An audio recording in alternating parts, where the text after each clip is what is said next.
Yo, what's poppin', guys? You got your boy Launcher here. Welcome to another video. This is gonna be an intro to building featuring my boy Lindworm. So this is gonna be the intro to building Jurva Lindworm. Now, so before I get started with this, let me say that I haven't actually pulled a Lindworm. I decided to go ahead and bite the bullet and craft 3 Lindworms and 3 Sun and Moon. The reason why I decided to do this is just because I've seen a lot of people go around and be like, oh well, Dragon's shit right now or whatever. Dragon's not good. I don't know. Maybe for me I guess well, there's a lot of bias or whatever because I'm a very prominently I mainly play Dragon or whatever. But that's neither here nor there. Let's go ahead and actually get into the deck. So when I started to make this, there were a few different ways to make it. Let me show you guys the condensed views. This way you guys can see what I'm working on. So this was the first one. This was using where you more so care about ramping and things like that. A few issues with this deck. Well, sorry, with this particular Celsius is that I don't know. Lindworm is one of those archetypes where, it's one of those dragon archetypes where yes, you can ramp, but is the ramping worth it? For me, in pretty much since the start of this game, whatever, when you ramp as dragon, you need to be aiming towards something. You need to be actually doing something. In the past, I was okay, well, I ramped to play Saha Isra, or I ramped to play Isra, or I ramped to play Bahamut, or I ramped to play Wimbles and then play Queen, things like that. But Lindworm doesn't really care about that. All for most part, Lindworm cares more so about, okay, have the 10 activations or whatever. Be in a spot where you can slam down either Iniquitous Lindworm or Virtuous Lindworm, have them not die, and then follow it up with the second one if possible, or ideally put your opponent in a spot where they're already at 10 and you just kill them with a Lindworm, things like that. And those aren't conducive to a ramp ideology where you can I want to say mindlessly, but essentially, yeah, mindlessly ramp, knowing that you're just going to AoE the board and then win. As a result, I lost a bunch of games with this, and I was like, okay, let me continue to switch it up. Which at first meant playing more copies of Force of Dragonute. Force of Dragonute is one of the better cards going into this. And then do things like that. Even then, still after that, I wasn't really satisfied from this part, just because I felt like things say Friendship Check or whatever were coming a little bit too slow for what it was that I wanted to do. Just because again, I'm not really trying to turbo ramp or whatever, because if you're turbo ramping, you don't really have the space, or due to both spacing and mana constraints, you're unable to both ramp, play something on curve, and then also play out some amulets or whatever, or some spells. And that's something that Lindworm requires you to do, which actually what I like is that it's a dragon archetype that doesn't primarily focus on ramp, again, much like PDK, which is nice because slight differentiations of archetypes are always really nice, especially when it comes to dragons, just because people more or less see it as okay, well, every single archetype you have, all they do is ramp. That's all they do. That's it. And it's just kind of nice to get away from them. Anyway, so this list I then moved to afterwards. So this one, as you can see from looking at the curve, it's more low to the ground. A few 5 drops and not that many 9 or 10 drops. And this one's a little bit different. So for this one, I aim to again make it a little bit lower to the ground, and aim to abuse the synergy with Star Phoenix as well as Moon and Sun. Or I'm just gonna call it Sun and Moon, and then some other things. So we'll go ahead and talk about this list in detail. So right after that, we see that we have 3 Blazing Breath here. When you're playing with Lindworm, the cheaper you can make your activations on your things, the better it is for you. Just because you want to be able to play a lot of these in one turn, just because every point of mana matters. In this case, because Lindworm is primarily, well, it does want to be a defensive deck, but it can also be, again, an aggressive deck as well. However, spells are primarily defensive in nature, just because a lot of the spells you want to play in Lindworm, or whatever. A lot of spells you play in Dragon are by nature defensive, they're all kind of slow. The Blazing Breath helps speed it up for you a little bit. 2 Dragon Horde. So this one is actually a very interesting one. Actually, like, it's one you can use it as a 1-mana spell or whatever to get the Maelstrom Dragon. You can also use it as a 3-mana spell to get 2 Maelstrom Dragons. Now you might be wondering, what purpose do the Maelstrom Dragons serve? Well, they do a few different things. You can essentially use them as TVP, Blazing Breath, or whatever in the later game. Except they can also go face with Shakes, but a little bit better. Although obviously you are paying 1 more mana to do it. One other thing I like is that, like, well, which we'll talk about later when we talk about, like, the how to play it or whatever, is that because they cost mana, they let you do, like, they let you work around with your mana and get around the constraints of dealing with forced enhanced costs from Sun and Moon, which we'll talk about as we get to the card. 3 Nest. So, as you'll see later, I'm not playing Sybil, so I decided I was going to play 3 Nest. 3 Nest gives you about the same amount of healing as 2 Sybils would do. Well, that's a little bit disingenuous. 2 Nests give you about the same amount of healing as a Sybil would do, assuming, of course, the Sybil gets removed by like a removal spell of some sort. Like, for example, if you were to, like, I don't know, like, say Zombie Party Sybil or whatever, then yeah, then this is still healing for the same amount of HP as a Sybil would. The only time where this is different is when your opponent is like trading into your face or whatever, and it's hitting you for a lot. In which case, yeah, you're not healing for as much. But you play so many creatures and so many things like that. Like you have so many, like, arts and activities that you want to do more so than Sybil, that I can't really justify playing the Sybil in the first place. There's also some other, like, math issues, which we'll talk about as we get down. 2 Ayala.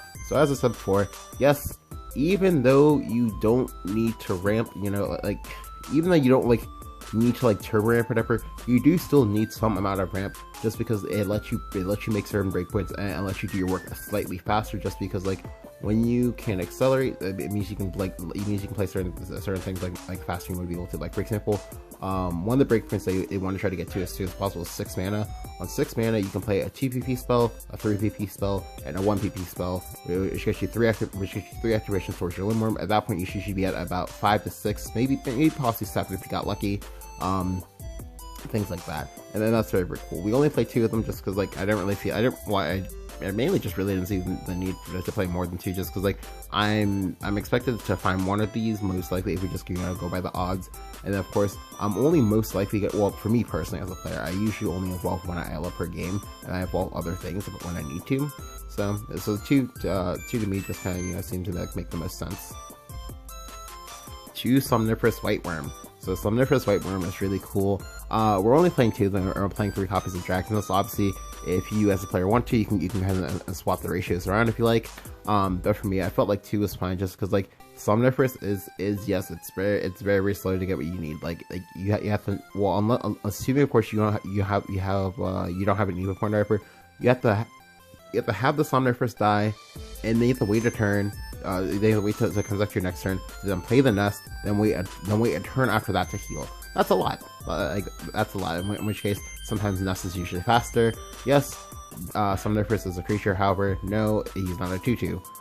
Granted, obviously, if he had been a 2/2, that would have been a little bit strong, but it's fine. Like, we just play 2 of them just because, like, if you're like with like some like deck that plays 2/2s, you just, you know, play this on card for whatever you like. This way you don't fall behind. That's important. 3 Oracle. Oracle is a cheap spell. Cheap spells are good. In which case, yeah, we play Oracle. Yeah, I don't know. The Oracle also lets you do some, like, fancy things as well. Like, for example, if you're going first, a curve you can go Oracle into Waters of the Orca to get 2 Orcas. So you already have 3. So you've already played 2 spells. Then you're going into 5 mana, so you can play 2 more spells, and so on and so forth, which really kind of nice. Waters of the Orca. So this one's really cool. Interesting enough, for me, like, most times when I play this, I usually only play it for either 2 mana or 4 mana. I don't play it for any more mana than that, just because, like, it's really, well, for me anyway, it's really hard to, like, do things that you would like to do with the remaining mana that's left over. Also, additionally, because of the enhance, you sometimes get yourself screwed over, because ideally, you would like to cast Moon and Sun, and then in the Waters of the Orca in the same turn, but you can only really do that on exactly 5, or, well, sorry, in instances where you would have exactly 5 mana, in which case you'd obviously cast the Sun and Moon first, and then you cast the Waters of the Orca. You get your 2 creatures. You would also get your 2 activations. yeah, but like I said, like most times you will never need to cast it for more than 4, just because like you will need to be doing other things in the turn. Just because like playing 4 to 5, sorry, playing 3 to 4, sorry, playing 3 to 5 2/2s is, you know, it's good, but but you want to do more than that. Like if this is like regular ramp, then yeah, you know, knock yourself out to do it. Like, but yeah. 2 Sun and Moon. So they play 2 Sun and Moon. We don't really play 3 because like you only, again, like with this one, this is a big thing. You only really need to find one of them. Like if you don't find one of them, you know, like you still have other things you can do, because as you see here, we have a lot of 1-cost spells. We have at least, how many is this? Sorry, we have a lot of 1-cost spells and or amulets. In this case we have, let's see, 8, 10, 12, 14. We have like we have 14 1 or 2 cost spells and or amulets, and that's a lot. It usually kind of helps us get to where we need to be in the first place. But obviously Sun and Moon lets you do some fancy things as well. Sun and Moon spam usually tends to get you at least like 3 to 4 activations, because you can usually play it about that many times up along your curve up until you get to 10. It does take some like creative setups, and sometimes to kind of do what you like. But like for example, using the whole term 1 going first curve, we can go Oracle into Sun and Moon, Nest on 3, into Roy plus Dragon Life Blade on 4, into play like Star Phoenix, play another Nest, play Sun and Moon. That's like 6 activations for them, maybe more. I actually lost the track midway, but that's like several activations, and we're still doing, you know, proactive things. 3 Scyther. It would not be a Dragon deck if you weren't playing Scyther. Scyther is still a very, very good card, and will most likely remain a good card for as long as she's in rotation. 2 Star Phoenix. So this is one that like I'm kind of on the fence of a little bit. Like I definitely feel you do need to have one, just because like it lets you make a lot of really funny and really annoying plays. Most of the games in which I played this on stream, because I actually did play this on stream for a little bit, is usually using combinations of like 6 or so mana to go ahead and play Star Phoenix to then play Sun and Moon. To play Star Phoenix, suicide the Star Phoenix, to then play Sun and Moon to get the Star Phoenix back. Then next turn, play Star Phoenix, then play Sun and Moon, and so on and so forth, and just kind of like circle jerk your opponent out of the game. It usually works out pretty well, just because the Sun and Moon, like the heal they get from Amaterasu is actually pretty relevant, just because most times your opponent will usually be forced into trading back into that. So most times the Amaterasu heals you for about 6 HP, 6 because most times she's evolved, which means she has a 4 HP body, and you usually can clash with her twice, which equals out to being about 6. Obviously this only works if your opponent actually trades into her at least once, while you trade with her at least once as well. The only thing I didn't like about Star Phoenix is that, like, if you hit a very, very unlucky pocket and you happen to draw like 2 Star Phoenix immediately, that does kind of make things kind of awkward for you, because like with the Sun and Moon spam and the Star Phoenix, you're essentially just like juggling carrots in your hand. Except in the case of the Star Phoenix, the Star Phoenix is a while it's in the yard, like you don't get a choice. Like the second you play a spell, he will attempt to come back to your hand, and that can sometimes make for some awkward things for you, where you either overdraw it or you overdraw a fresh card that you would draw. And that's part of like the skill, is just like being able to like play it out in such a way that it can prevent the overdraws and whatnot, or just being able to identify when you are going to overdraw, things like that, which is really cool to me. Roy. So you, again, like I'm pretty sure from us, you probably play through Roy. Roy does something that you desperately need a dragon right now. You desperately need a 2 PP 3 damage removal of some sort. Even if this one technically costs 5, or just because like if you want to do it in the same turn, it costs 5. But usually what I do is I usually just play the Roy on curve, and this is actually a big one here. I play the Roy on curve, and I almost always get the removal. The only time where I feel like it's okay to get Dragon Life Blade is if you know their current hand is crap, or if your current hand is actually so amazing that you need to ramp with it. Like for example, in previous iterations of this deck I was playing Dragon Canyon, and one thing I would do is, okay, if I had the Dragon Canyon in my hand, then yeah, I would go ahead and I would go for the ramp. Like especially if I was going second, I had the ILM, which actually gets to like spend 4 mana to double ramp. You develop a 4X creature, then you can play the Canyon next turn, and then you just kind of coast off that. However, if you notice from the list, I'm not playing Canyon. I'm not doing that. In which case, you know, like taking the removal should be fine for me, because like literally, like most games, all they do is I just kind of go up the curve. I maybe ramp once, maybe twice, and like no more than that most times. And it usually is good enough for what I need to do. To Force of the Dragon Newt, aka Force of the Newt. So I actually like using Force. Well, I actually really like Force of the Dragon Newt as a card. I think the big thing I like about the most is that the first form isn't as good as Breath of Salamander, because one of the issues that I have with one of the issues I think a lot of people have with Breath of Salamander is that like it was a 2PP 3 damage removal or whatever, which while granted, yes, Dragon obviously like really wanted that, and yes, a lot of times it was actually used as a 2PP 3 damage removal or whatever, but a lot of people really didn't like the whole Enhanced 6 just because it's a really good AoE. But here we have Force of the Newt. Whatever. Force of the Newt is still usually just as good as Salamander. The only issue is just the base form isn't as good all the time. But it does have its uses. The other thing I like about this is that it does space damage. The face damage thing is actually kind of relevant, just because again, one of the issues that I find with people who are playing Lindworm is that they don't do anything aggressive, at all. And which usually kind of forces them to need 2 Lindworms in order to kill you. In which case, if you need 2 Lindworms in order to kill me, all I have to do is just make it so you can't play the first Lindworm without dying. Like, if you can't play the first Lindworm without dying, or having to go like Righteous Lindworm, I'm probably gonna win that game. Just saying. And yeah, Force of the Newt kind of helps you do that, because like it's an AoE that's one, it's asymmetrical, and 2, it also has space damage on top of that. It's kind of nice. You know, every little bit of space damage matters. To your Raft Drake. So I actually really like Raft Drake a lot as well. One of the issues I had with Frenzy Drake was that for Frenzy Drake I always had to spend 9 mana to do it. Whereas with Raft Drake is modal.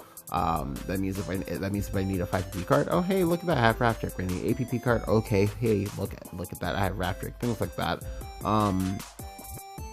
Raft Drake, in my opinion, is like pretty good. It's like pretty good into the current meta game, just because like, well, into the meta game that I specifically as a player face, just because like I tend to face a lot of bad aggro, a lot of like fairies, and sometimes skeletons from Shadow. Obviously, yes, not all of these classes will always be like popular for you, the viewer.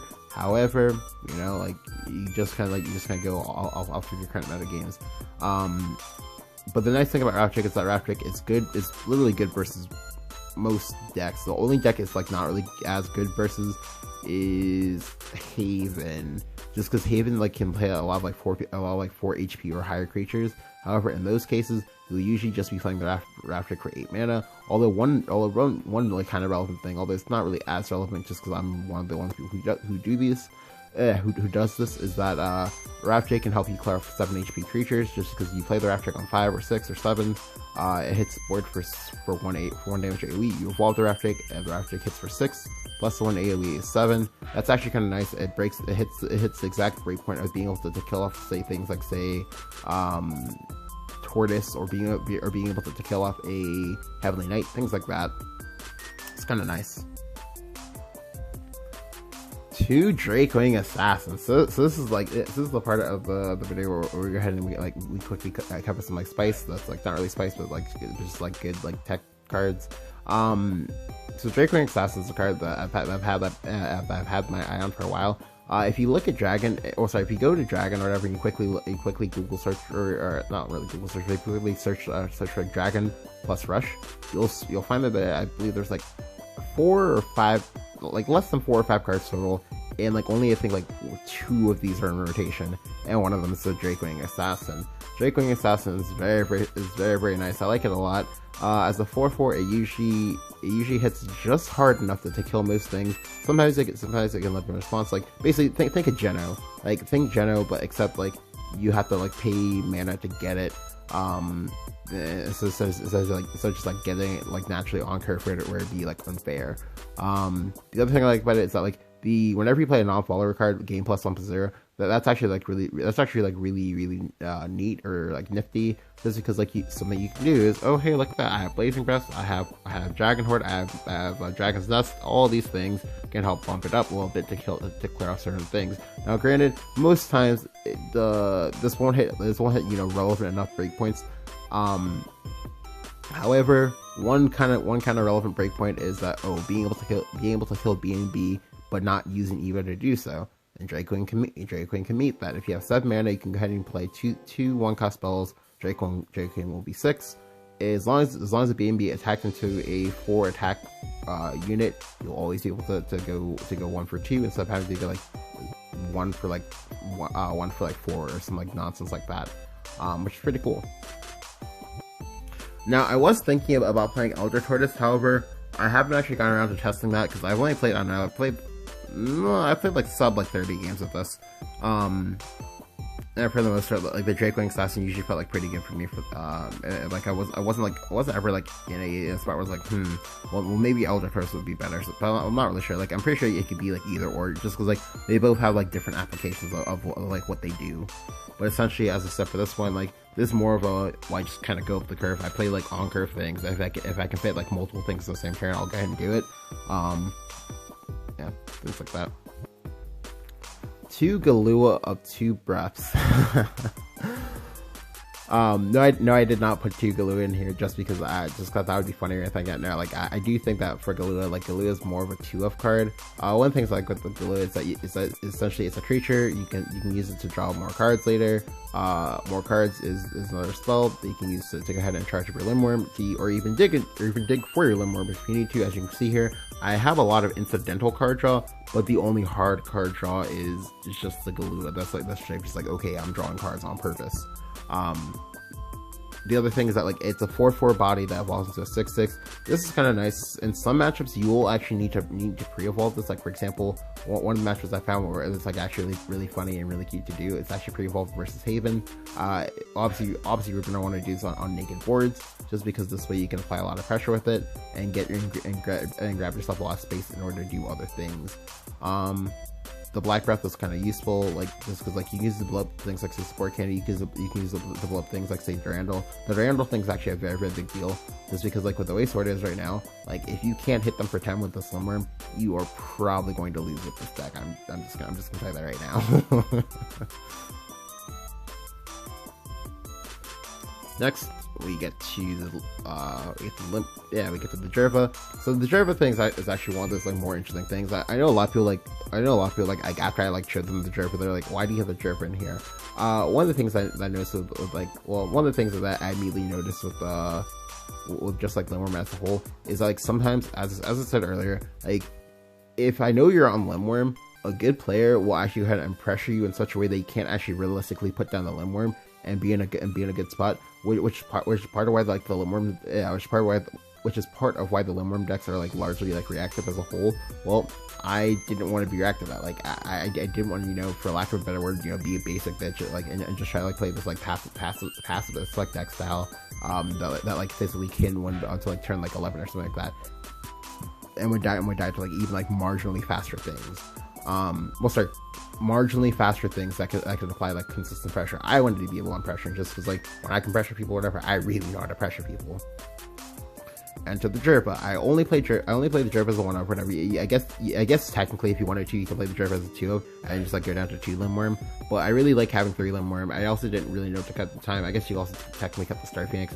But yeah, the Jerva it gives you another. It gives your deck more ceiling, which something I'll get and talk about. But essentially, like when I say ceiling, it just means that you have like more options. That your deck can do a few more things than say the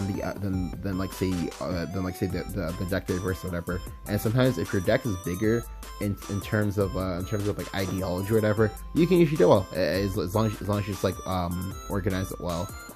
In this case, the Jerva, what I'm trying to use it to do is I'm trying to buy space for me to like play Lindworm, because most times what will happen is I can play Jerva, right? I can play Jerva, play it onto the board.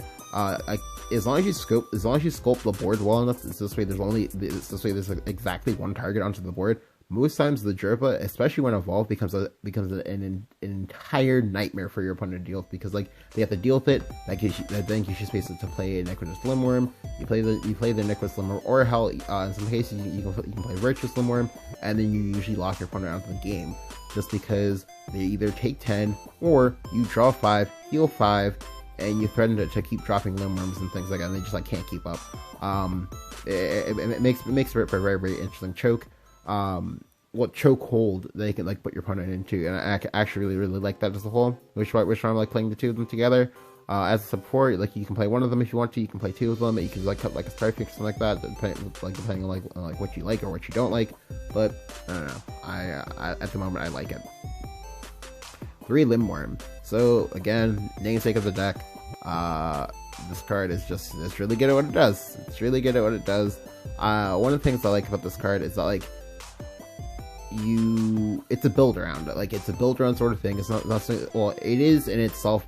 It like the card in and of itself is both standalone and also build around at the same time, which is kind of fun. Which is kind of funny. I've actually won a few games by just like playing this as like a raw 10-10. Although obviously that only happens if you like play Jerva.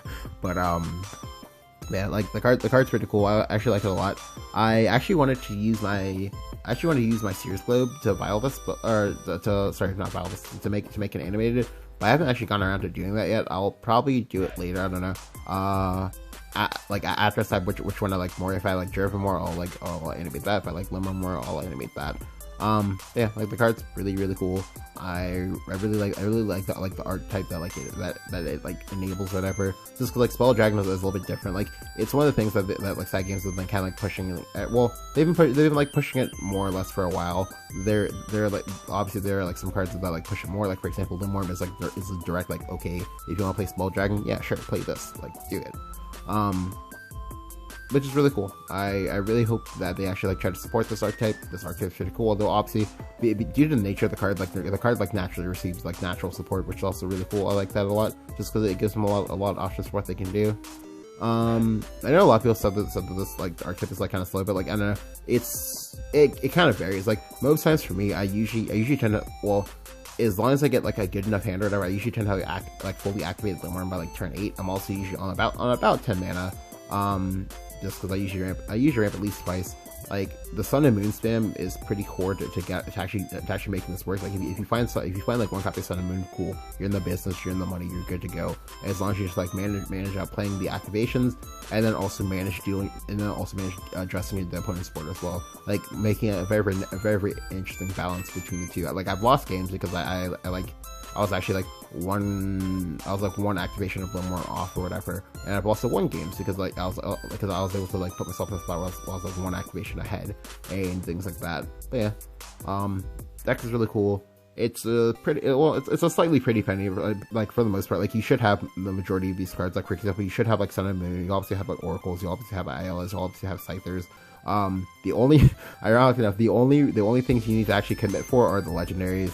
Jerva I feel is good enough that you can actually play. They can actually get crafted and not like feel bad about yourself. Whereas like Lindworm is more of like an investment sort of thing. Like I'm pretty sure they're gonna support it, but you know I've been wrong before. But yeah, the deck's cool. I'll probably be playing this on my stream tomorrow. But yeah. So this is the deck. I'll have content against you guys later today. I just gotta record them as well. But yeah. If you enjoyed the video, go ahead and leave a like, go ahead and hit the subscribe button. Let me know what you think about Lindworm down in the comments below. Yes, you can tell me it's awful if you think it's awful. But obviously, go ahead and tell me why. Like you can't just be like, okay, it's awful, or whatever. Like, you know, full stop. Like, you've obviously got like, if you want discussion, you're gonna have to tell me why, things like that. But yeah. Thank you guys for watching, and out.